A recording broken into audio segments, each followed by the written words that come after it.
Now, these aren't your standard vests. These are used for high-threat situations. Nowadays, we're used to the luxury of going live anywhere. But back in 1950, this is one of the first live television units they used to bring you the latest news. I just found out this Valero on the Loop has run out of gas because of the increase in people rushing to fill up their tanks. The tornado ripped through their metal building, dragging along some of their most prized possessions. Today, Republicans are out defending the newly passed tax bill. HIP stands for Head Impact Prevention. It's a football league started by former NFL linebacker Tim Johnson. But luckily for people who have no idea how to decorate a cookie, like me, he can teach us. We have classes. Many of the people I spoke to today didn't even know the family. They just want them to know their community stands behind them. Well, many of us have gotten a ticket or fine that we really didn't want to pay, but some of us can't. In the past, that could mean jail time. Now, I spoke to a parent this afternoon who says even if it is just a prank, it's not something to take lightly.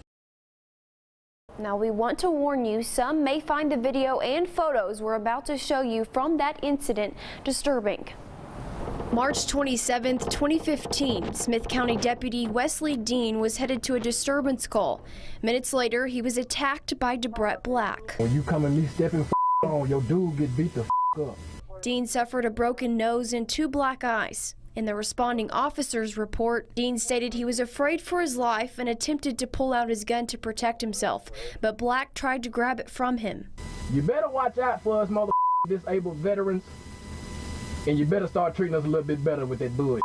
2 cases now against him, assault of a public servant and attempting to take a weapon from an officer. Smith County Assistant District Attorney Jacob Putman cut a plea deal, downgrading the assault charge to a misdemeanor and dismissing the second charge altogether. I always get the consent and approval of the victims before we reach any resolution.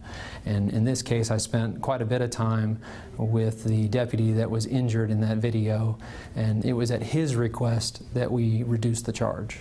However, District Attorney Matt Bingham says Putman did not notify him, nor did he approve the reduction or dismissal. And the counter-signature space on both cases where he would have signed off left blank. The plea deal was in March of 2016. I've met with my boss, with Mr. Bingham, several times since March of 16. He's actually been aware of this case for several months, long before Trooper Allen was murdered. Bingham sent out this notice to his office on Monday, reiterating the long-standing policy. And while no one can go back and do things differently, I'm greatly saddened that this happened. Obviously, it's not something we ever want to happen, and that's nothing I want to have happen in the future ever again. If you've ever been to Troop, you've probably seen this guy. He always waves and says hi. And he's kind of like an icon, so he's super sweet. I don't know his name, but I've seen him around. His name is Monroe, or some call him Moose. This is my transportation for work and back. Originally from Jacksonville, he came to Troop about 6 years ago, but not by car. I saddled up about dark, got my bedrobe, saddlebags, duster, all my stuff, headed here.